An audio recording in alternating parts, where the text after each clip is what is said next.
Hello.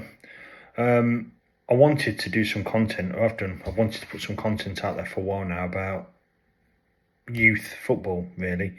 And for anybody that wants to kind of get involved with youth football. I'm a manager of a now under 18s team in Leicestershire, and just really share my experiences around that, because it has its pros, sometimes has its cons around that. First, I suppose I'm a parent. I'm a parent of a lad that wants to play football and has played football from under 8s upwards, always been involved in the team. And yes, I was one of those parents that I wasn't horrible to managers in any way, shape or form, but I'd probably go away sometimes thinking about game time and what could improve, and maybe I've had conversations with managers.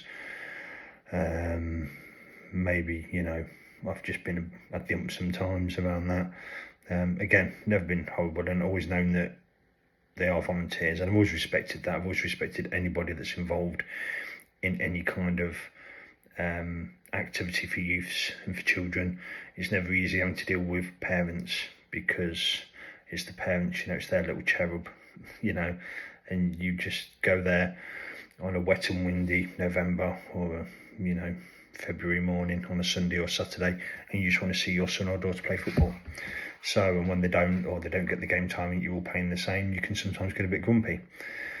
Now I'm a manager, I don't really have to deal with that, because thankfully, touch wood, I've had some amazing parents. I've been managing now for, this is my 3rd season. I had a couple of bits and bobs I've taken over the team or stepped in to co-manage a team, which was successful on the pitch but unsuccessful off the pitch, because we just had a clash of differences around that. But certainly for me, by and large, I found it a really beneficial and enjoyable experience. But again, I've had the benefit of some really good parents and some excellent young lads, really. It's obviously helped my son's confidence to maintain and keep those friendships within football, and that's paramount to me, and that's a big part of why I want to do what I want to do.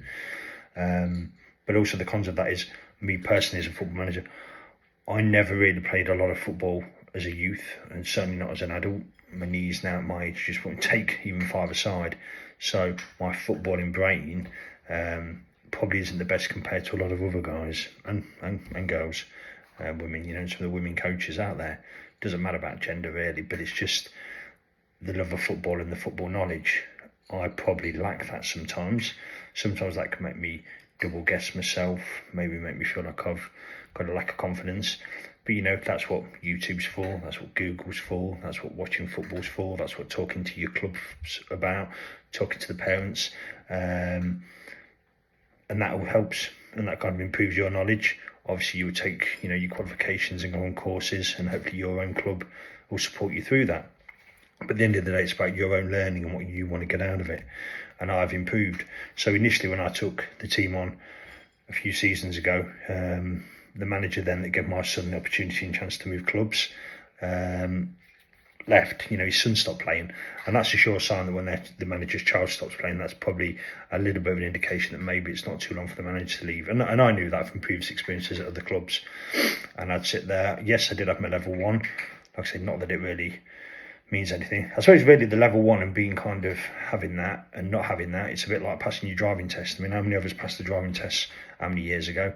Do you really kind of follow the highway code every single day to the letter? No, you interpret it yourself. So I'm not saying break the law, I'm not saying that I break the law of driving, but it's just around coaching. It's just about how you interpret that and how you want to kind of present that to your team and to your bunch of players around that. As long as you present it in a positive manner.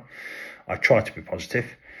Again, I've heard stories of the managers screaming at children and kids. That's just never going to be acceptable, never going to get the right results. It just makes nervous players and nervous kids.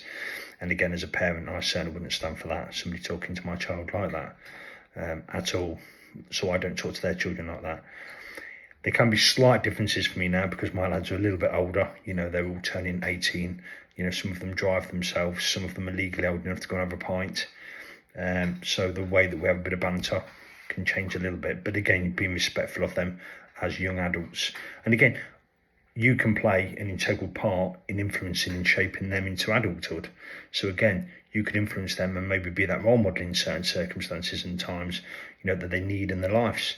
So again, I also get a lot of enjoyment from that, in just kind of around that conversations, around with some of the players and seeing them develop, not just as footballers, but as human beings, and you share the exam results and you share the college placements, in whether they're good or bad or not what they're expecting, and it's just about just maybe being that person there to talk to and maybe bounce from that negative energy off and get rid of it on the pitch. Yeah, this season's already started. Like I said, I've been thinking about doing this for a while. It's not been that good for us at the start of the season. We've had a couple of losses. One of them was quite heavy.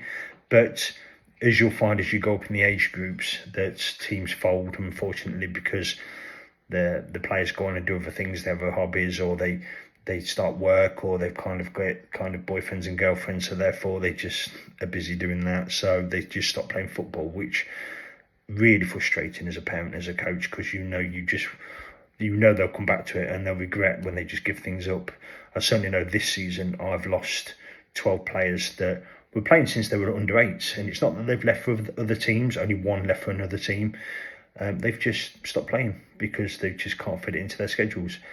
I just think that by mid-season, maybe around Christmas time, some of them will probably want to come back and be itching. However, I have now had to rebuild a team, which is probably resulting in some of the results that I've had. Like I said, I've only had the 2 around that. But another coach, a very experienced coach, said to me, it's around taking the positives. So I really, really, in every kind of negative result, have to try and look for some positives in that, because there will be positives to take. For example, my goalkeeper's been excellent. Okay, the goals against him to probably tell a different story, but in terms of his gameplay, it's been brilliant. So when he's come off the pitch, I've really had to kind of make sure that I say that to him and make sure that I pick him up, because obviously as a goalkeeper, and I will say this to any goalkeeper, if you make a mistake, it normally means that there's going to be a goal going in. Whereas if a striker misses a shot or hoofs it kind of up into the stand, he's missed the shot, nothing's been hurt, probably maybe he's hit a pigeon or something, but so therefore it's hard on goalkeepers, and all the lads really. It's just about taking that, and it's really difficult. Something else I've learned, straight after the match, they're probably not listening. I tend to tell them that I'm quite reflective, so I tend to wait till training. We train on a Wednesday, and it's then that I'll kind of have a bit of a debrief. It can be difficult, and again, emotions can be a bit raw after a loss or a win, and they're probably not listening to you and probably don't want to listen to you, because they'll come off that pitch and they could have done this, done that, maybe done things slightly differently, and maybe we could have got a different result. But again, I'm hoping that if there's enough interest and if people like this sort of content that I'm putting out there, that maybe we can share videos. I can change up. I can talk about other experiences, and maybe just be shaped by you guys out there. And if nobody watches and nobody likes, that's fine. Then I'll just be here talking to myself in a room, just me and the cat. But again, I just really, wanted to revisit that I just wanted to put something out there, and just share some of my experiences, good and bad. And for me this season as well, because my assistant manager, as I've said, his son stopped playing as well now. So again, he's gone. And that affected my confidence, because I kind of leaned on him quite a lot.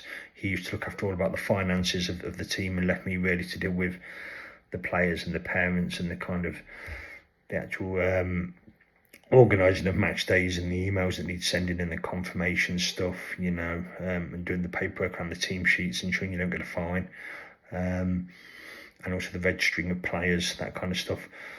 But now everything's on me. It's fine. It just meant setting up a little bank account, getting a separate bank account, and it just seemed really, now it made me realise and think I probably should have done this earlier on. Maybe now when I look back, I probably should have done this when my son was really young, but again, I probably didn't have the confidence, or probably didn't feel like I could commit to that or offer a lot at that time and around that, and I kick myself sometimes.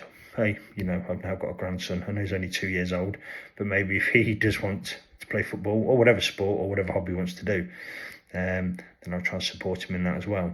But again, he's probably a little bit young at the moment. I've got a couple more years, and maybe I can support his mum or dad in managing the team. Yeah, I think maybe a director of football post might suit me better than being an actual manager, especially by then I'll be a few years older. But anyway, I've probably rambled on for enough.